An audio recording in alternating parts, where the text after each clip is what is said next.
I was holding my dog. I was sitting on the stool holding my dog. This was the game plan all through the years, to go in that little bathroom.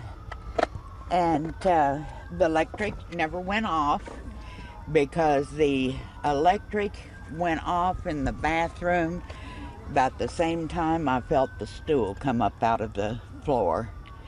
And I rolled around a little bit, and when it stopped, I was right there. That presto cooker is what I saw.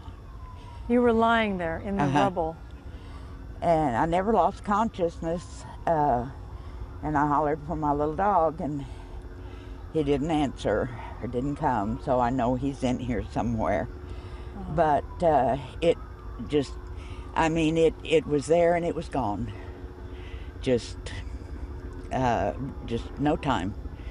And then it was light, and I thought, well, I'm okay. And I had some stuff on top of me, and I started wiggling. Are you able to comprehend yet what happened here? I know exactly what happened here. Exactly. And what do you think of all this? This is your neighborhood. I can't imagine. This is life in the big city. The dog.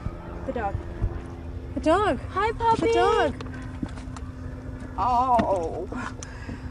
Oh, Bessie.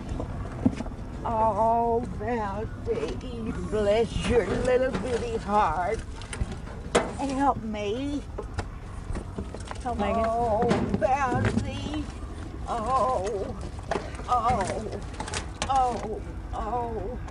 Come on. Get him. Oh.